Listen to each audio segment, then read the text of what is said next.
mas eu queria passar diretamente a palavra ao nosso Flávio Morgenstern, que é escritor, analista político, palestrante, tradutor.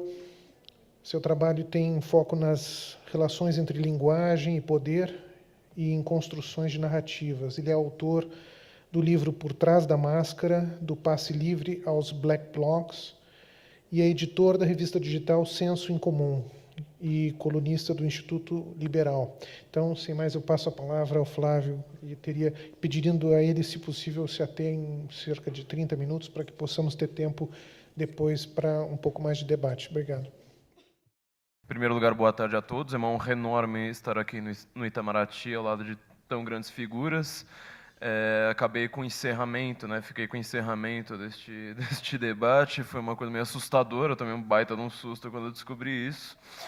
E é sempre uma honra rever alguns amigos, conhecer alguns novos. Queria agradecer aqui ao ministro Roberto pela oportunidade de falar de um tema tão grande a vocês. Infelizmente, eu não pude chegar mais cedo. Eu estava, inclusive, em Londrina com alguns dos colegas aqui.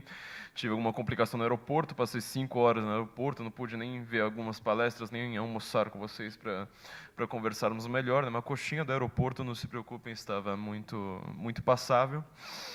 E eu queria falar com vocês. Olha, eu sou uma pessoa que é péssima com protocolo, tá? Eu sempre falo vocês no lugar de senhores. Apesar de lidar com linguagem, sou péssimo com protocolo até para usar uma gravata, né? Porque eu tô com uma gastrite terrível, um refluxo horrendo. Qualquer gravata me enforca e não me deixa respirar em questão de 30 segundos. Mas eu queria falar a respeito da relação entre democracia, povo e globalismo. Isso vai ter algumas consequências para nós que são dignas de nota. Democracia, nós estamos acostumados nos dias de hoje a dizer que sempre que o nosso candidato perde, a democracia está em risco. É uma tendência dos dois lados, os dois lados se acusam de donos da democracia, dizem que o outro lado não é democrático o suficiente, que sempre a democracia está em crise, está em risco, assim por diante. Democracia para Platão, eu sempre gosto de retomar a origem dos termos, a origem das ideias, traçar o seu histórico, assim nós conseguimos de fato ter um domínio sobre aquilo e não apenas pensar através de palavras que foram outros que determinaram para a gente. Democracia, lá no Platão, a gente precisa lembrar, né? Ele traça 3 tipos de sistema de governo, tá? E ele fala que existe o bom e o corrompido, quer dizer, quando um governa, nós temos uma monarquia. Quando um governa, mas ele é um sistema corrompido, nós temos uma tirania. Quando poucos governam, nós temos uma aristocracia. Quando poucos governam, mas aquele sistema é corrompido, nós temos uma oligarquia. E quando muitos governam, o que nós temos? Nós temos uma politeia. Quando ela é corrompida, ela se torna uma democracia. Isso é algo chocante para os nossos ouvidos, mas nós precisamos lembrar que por praticamente 23 séculos, de Platão até o Iluminismo, democracia foi considerada uma coisa negativa e não positiva. É meio estranho nós pensarmos nisso hoje, porque se Platão traçar 3 tipos de governo, bom e ruim, há uma tendência na modernidade para nós acreditarmos que só existem 5, ou seja, assim que muitos governam, nós acreditamos que aquilo ali é bom por si. Quer dizer, nós não temos mais o conceito de muitos determinando o governo através de voto, ou seja lá o que for, e aquele sistema ser ruim, aquele sistema ser corrompido, aquilo ser uma coisa ruim.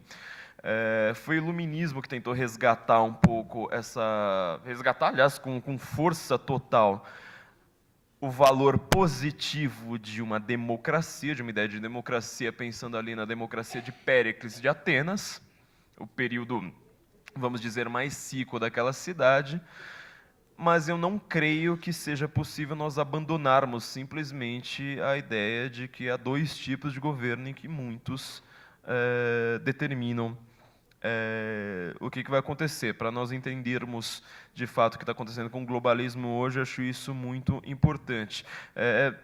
Só como um parêntese rápido, acho que o maior estudioso do fenômeno da democracia desde a antiguidade até hoje, creio que seja o pensador austríaco Erich von Kuehnelt-Leddihn. Ele mesmo diz: a democracia ateniense é um clube de golfe hoje. Quando você vai pensar que você tem todos os votos ali que condenaram Sócrates à morte, aliás, foi esse o ato mais famoso da democracia na antiguidade, condenar Sócrates à morte e posteriormente condenar Jesus à morte. Nós temos ali mais ou menos 500 pessoas. Atenas era muito maior do que isso, tá? Não eram 500 pessoas.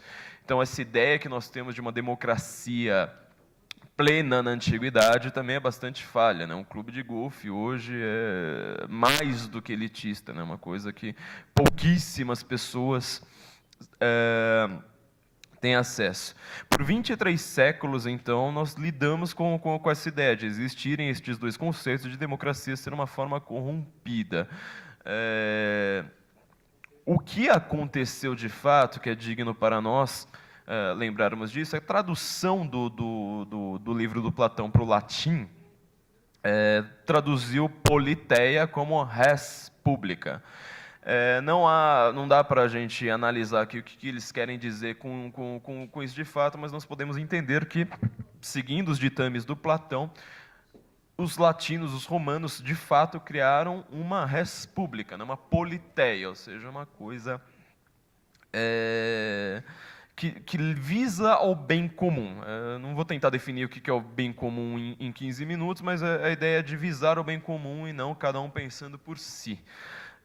Os americanos, quando criaram isso que nós chamamos hoje de democracia americana, sobretudo a partir do livro de Tocqueville, na verdade, se você for ver o que os Founder Fathers escreveram, eles estão o tempo todo falando: nós criamos uma república. Inclusive, você pode ver que Thomas Jefferson ele usa em toda a sua obra a palavra democracia uma única vez, a palavra democratic, na verdade, respondendo a uma carta. Alguns dos Founder Fathers, inclusive, estavam preocupadíssimos com essa questão de falar: nós precisamos criar uma república que não pode desembocar a virar uma democracia. O que essa palavra, o termo original nos revela? Você pensa em monarquia, você pensa em anarquia, tem um termo aí que é comum, que nós não conhecemos bem, né? Arché, em grego. Fui mandado a falar em latim hoje, só que como eu sou mais old school, eu preferi o grego. Arché está na origem, por exemplo, tanto de monarquia quanto de anarquia, mas também em palavras como arqueologia, arquivo. Este arché remonta à antiguidade, quer dizer, aquilo que é antigo, o que a arqueologia estuda. A um só tempo, também indica força, poder, né? Tanto que está em uma palavra como monarquia. As monarquias europeias, como foram constituídas antes do Estado moderno, elas têm, então, um princípio tanto no sentido de ser mais antigo, quanto de ter uma ordem ali, ter um substrato de força, ter um substrato de representação. Então, eu já acho meio esquisito que nós chamemos as monarquias de regimes simplesmente autocráticos, quer dizer, elas na verdade não representam o povo como nós pensamos, num sistema de urna direta, de voto, mas elas representam uma ordem, representam a origem daquele país, aquelas famílias que constituíram aqueles países. Por outro lado, algo como a democracia tem simplesmente um kratos ali. Kratos, aquilo que os romanos traduziram por potestas, é simplesmente o poder físico do Estado. Quer dizer, a democracia ela não precisa ter um princípio ordenador, simplesmente a maioria decide, o princípio é que a maioria decide. Com o iluminismo, sobretudo a partir da Revolução Francesa, nós temos essa visão, começamos a ter essa visão positiva de democracia, desse termo democracia, sobretudo, mas nós precisamos lembrar que a gente está trocando simplesmente um poder que era considerado autocrático, tinha seus abusos, obviamente, todas as questões internas na aristocracia, na monarquia, mas nós o trocamos simplesmente pelo poder da força numérica. Tá? Este Kratos é o poder físico, é o poder, às vezes, de violência do Estado, simplesmente dado ao daimos, dado ao povo. Povo aí vai nos dar algumas definições complicadas daqui para frente.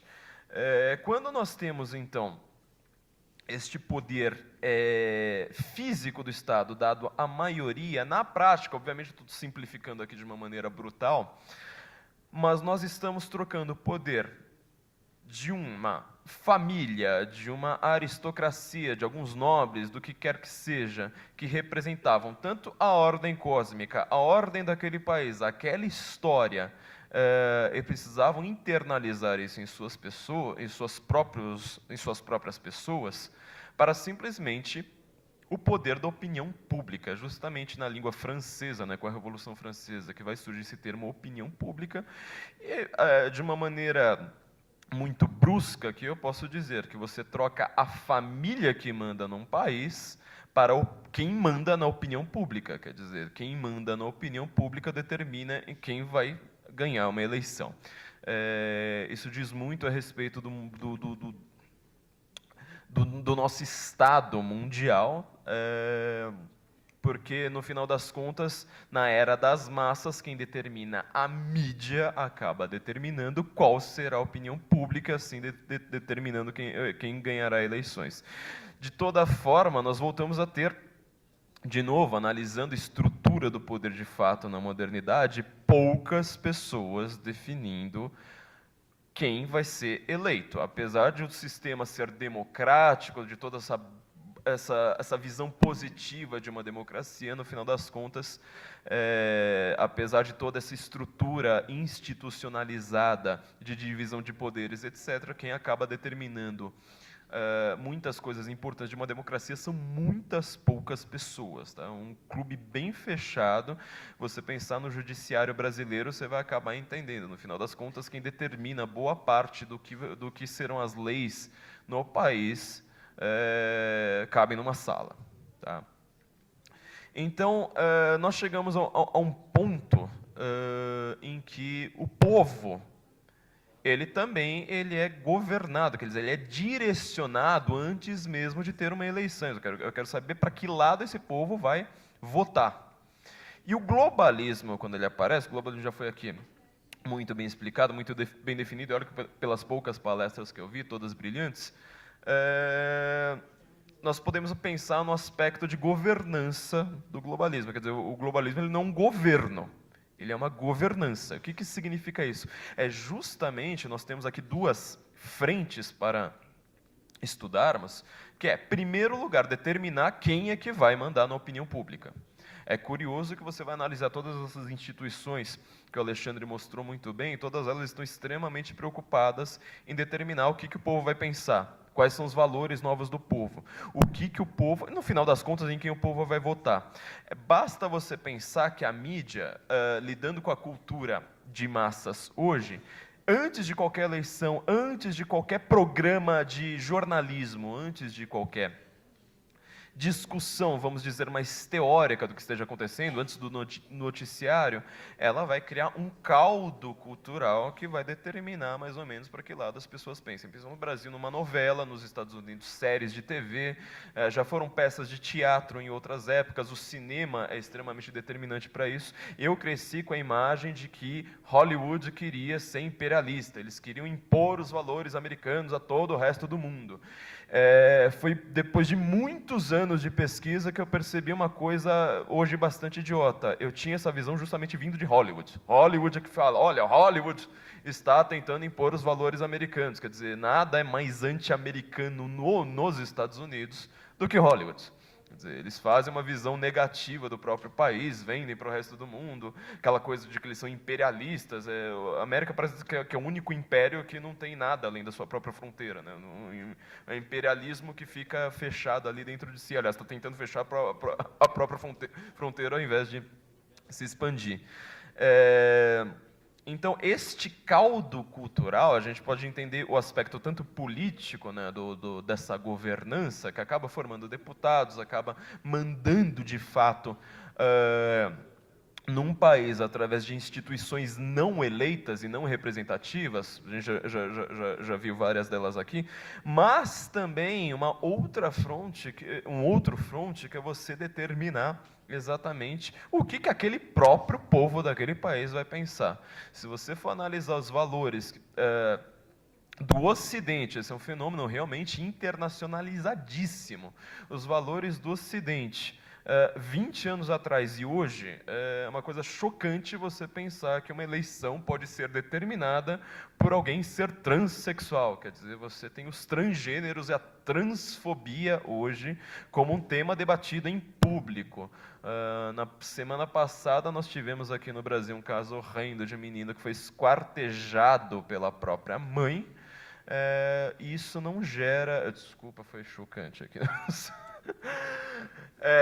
Mas isso não gera uma comoção nacional. O que se debate na grande mídia, que é determinadora de valores, eles estão lá com uma agenda específica, é falar de questões, por exemplo, o aquecimento global, a transfobia e outros termos que eles acabam entrando no imaginário. Então, assim, além desta governança, nós também temos uma determinação do que será esse povo, do que pensará, aliás, este povo.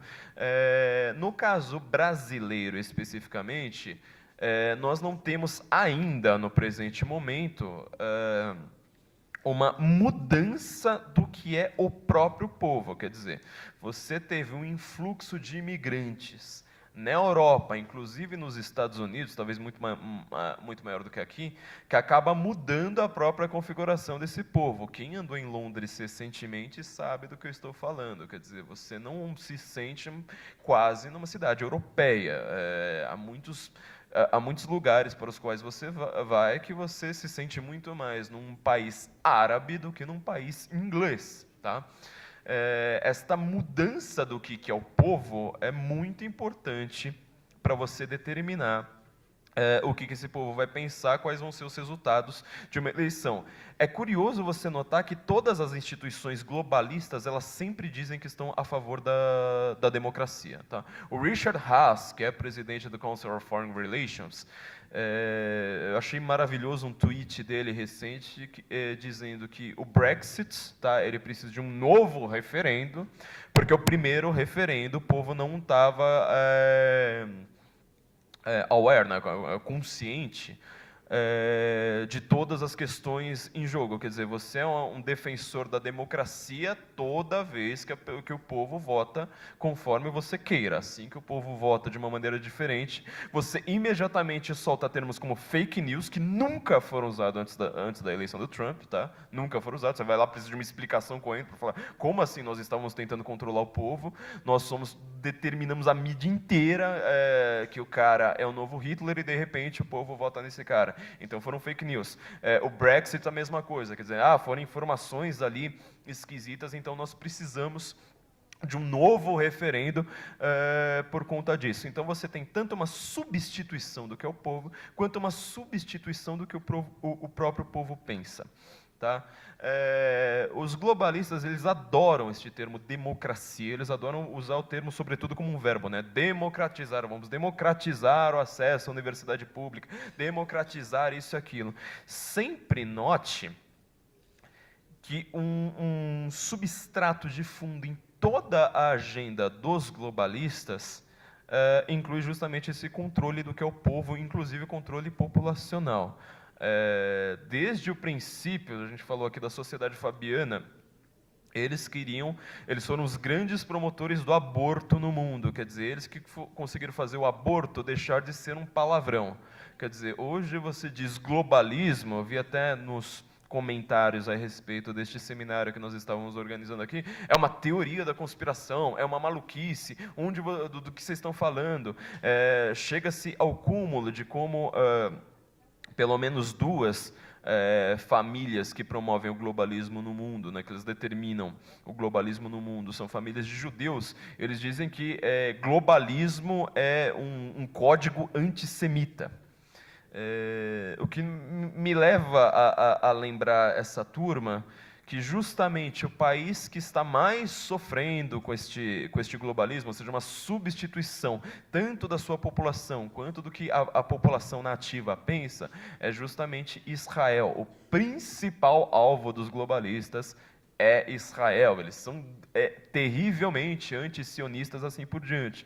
Quer dizer, nós que defendemos justamente aquele povo israelense somos chamados de antissemitas, justamente porque algumas famílias que detestam Israel acabam promovendo o globalismo. Então, essa questão do que é um povo, o Brexit mostrou isso muito bem. Quer dizer, a Europa hoje está vivendo uma crise de identidade. O Brexit, antes de economia, eu lembro de quantas análises idiotas eu li a respeito do Brexit, que estavam se focando apenas em economia. Quantas dessas análises erraram terrivelmente, justamente porque o Brexit era uma questão de falar o que é a Inglaterra.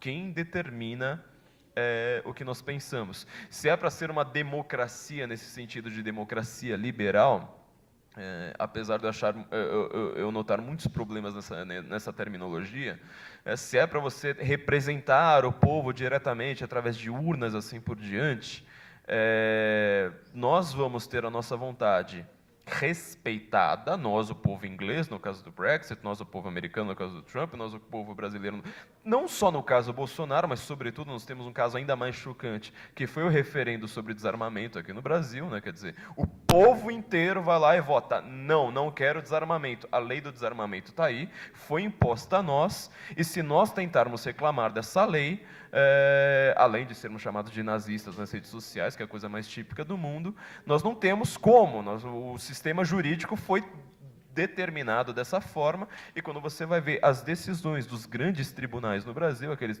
tribunais mais famosos, eles se referendam boa parte do que dizem, não através da Constituição, tá? Mas justamente através de causas globalistas.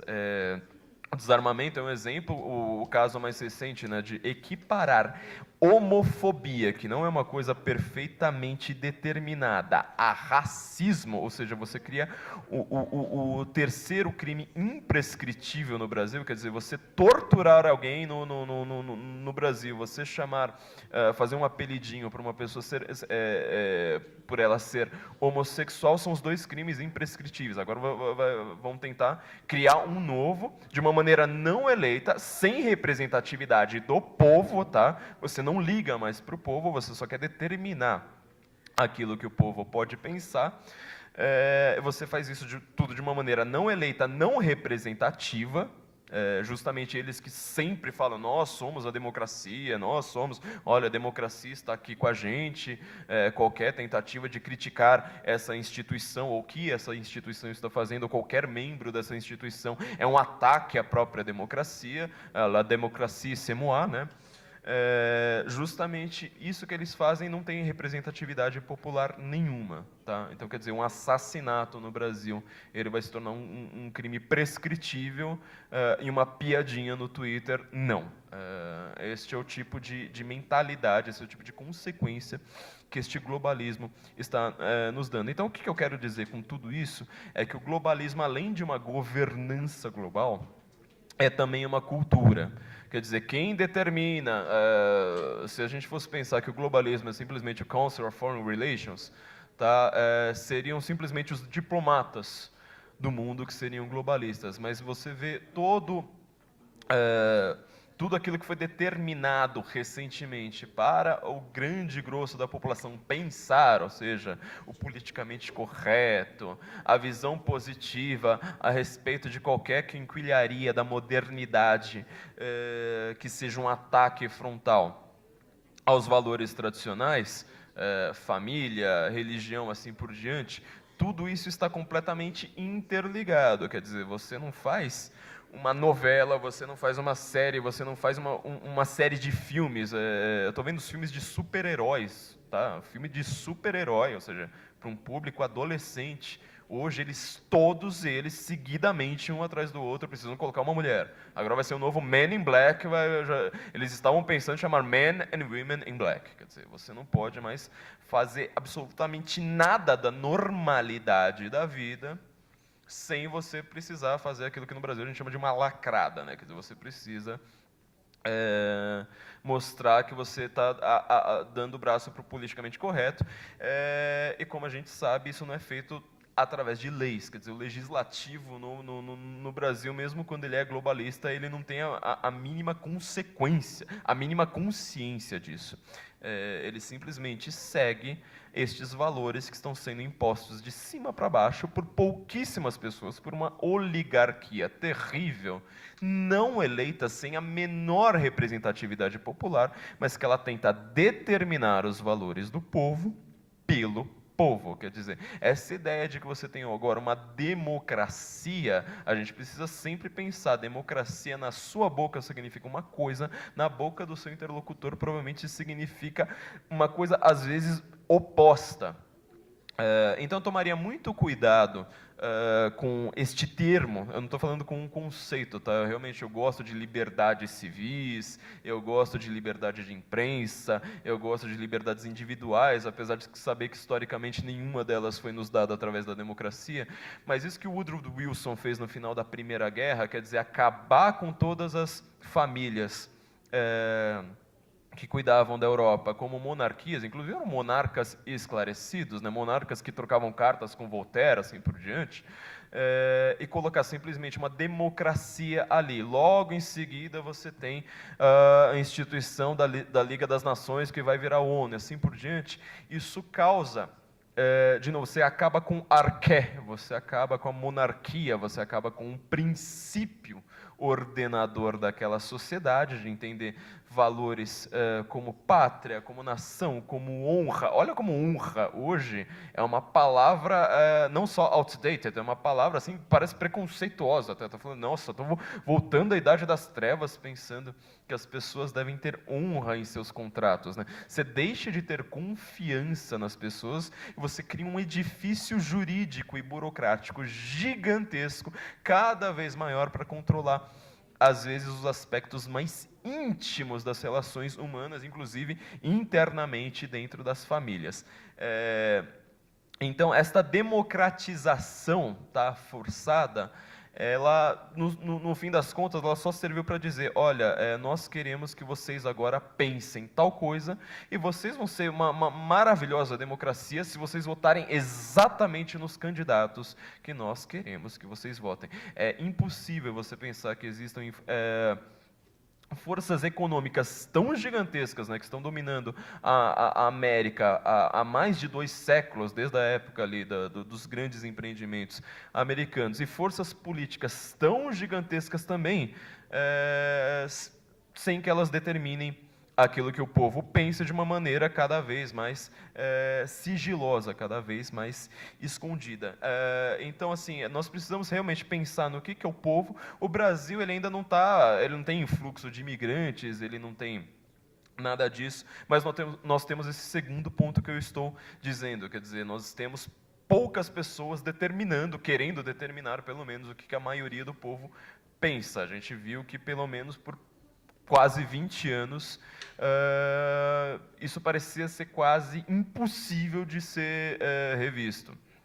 Ainda assim, há muitas questões que nós não conseguimos responder. O caso do aborto é um caso claro, né? Aborto deveria ser um palavrão. Um assassinato de bebês deveria ser um palavrão. A gente viu que no Brasil você chegou ao ponto de você esquartejar um bebê, a própria mãe esquartejar o bebê, e isso não chocar mais a sociedade. Então, esta adequação entre sentimento e realidade, isso foi tomada pelo globalismo, porque ele prefere a burocracia, ele tira a confiança e troca pela regulamentação, e sobretudo uma regulamentação que não é feita, tá, de uma maneira eleita. Então eu queria deixar este ponto aqui para vocês, agradecer novamente, é uma honra, de novo, estou sendo obscurantista aqui, desculpa, é uma honra enorme estar aqui ao lado de tão gabaritados palestrantes. Fico muito honrado de estar aqui falando no Itamaraty para os senhores, acho que agora acertei o protocolo. E espero que isso seja um tema realmente debatido na sociedade, porque a partir do momento que globalismo vira uma teoria da conspiração, uma maluquice, chegam a dizer que é antissemita, né? Isso para mim foi a piada mais engraçada de todas, né? Tipo, os maiores defensores dos judeus que não são judeus são justamente chamados de antissemitas e assim por diante. Nós conseguirmos dizer isso no Itamaraty coloca o Brasil pela primeira vez em sua história em contato com as grandes ideias do mundo, tá? É isso que aconteceu nos últimos tempos, nos últimos meses. Os olhos de toda a imprensa mundial se voltaram ao Brasil. Foi no mesmo dia em que a Theresa May estava definindo o que seria o Brexit. Eu vi uma notinha no canto das revistas e todo o resto era sobre essa mudança do Brasil. Quer dizer, agora a gente está num eixo junto com isso que é chamado terrivelmente de onda populista na Europa, né? A nós questionarmos essas governanças que não representam o povo e querem mandar no povo. Muito obrigado, gente.